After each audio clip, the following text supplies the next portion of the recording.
Fed's 5-step foolproof plan to eradicate poverty. Step 1, hop in a jet. Step 2, go to a world-famous city in another country. Step 3, bring a battalion of bureaucrats. Step 4, find a bunch of celebrities and take a selfie. And step 5, the most important step, bill taxpayers for tens of thousands, if not hundreds of thousands of dollars.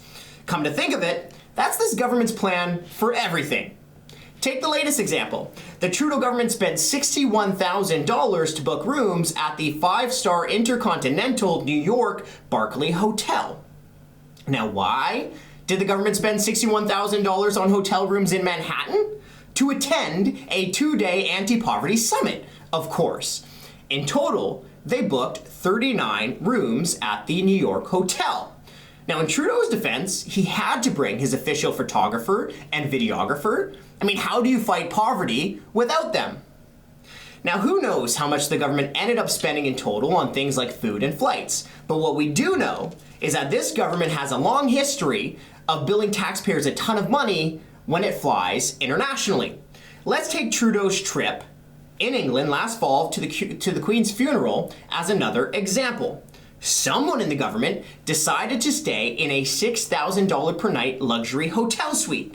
The suite featured multiple bedrooms, a marble bathroom. It even came with a complimentary butler service.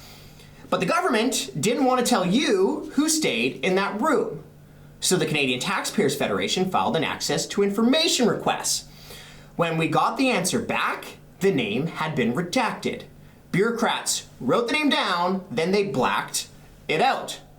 Now, we weren't gonna take that from the government. You paid the bills, you deserve to know who stayed in that room. So we hired a lawyer and launched a legal challenge. And knowing he would lose, Trudeau finally fessed up and leaked the answer to the media only hours before President Joe Biden came to Ottawa.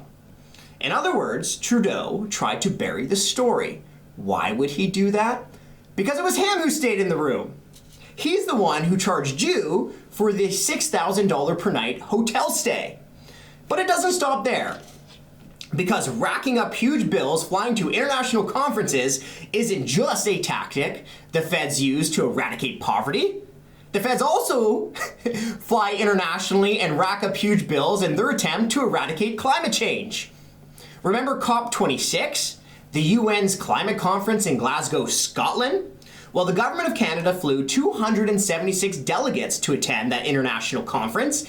It was the largest delegation of any G7 nation, including more delegates than what the host nation of the United Kingdom had sent as well. The total bill for that climate conference cost taxpayers in Canada more than $1 million. And that's because fighting for the environment isn't cheap, especially when your finance minister books a hotel in the wrong city, 86 kilometers away, and taxpayers are forced to purchase her a luxury chauffeur service to cart her back and forth from conference to hotel. The previous UN climate conference was held in Madrid, Spain, and Canada only managed to send the second largest delegation of any G7 country, a cost to taxpayers of about $700,000. Governor General Mary Simon, she's doing her part too. She burned through nearly 25,000 liters of jet fuel to fly to Finland in February to lecture people about the dangers of carbon emissions. Simon's flight created about 77 tons of emissions.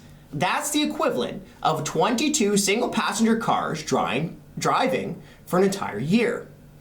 Fueling that jet alone cost taxpayers almost $40,000.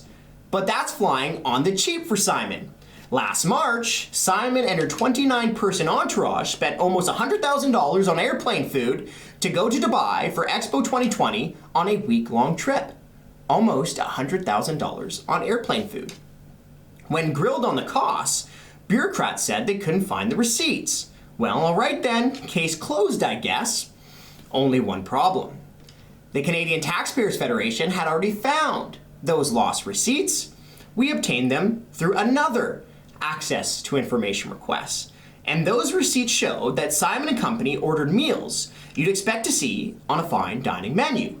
Those meals included beef Wellington with raju, buttery chicken tikka masala, pan-fried chicken scallopini in wine reduction sauce, apple, and cranberry stuffed pork tenderloin. Mwah!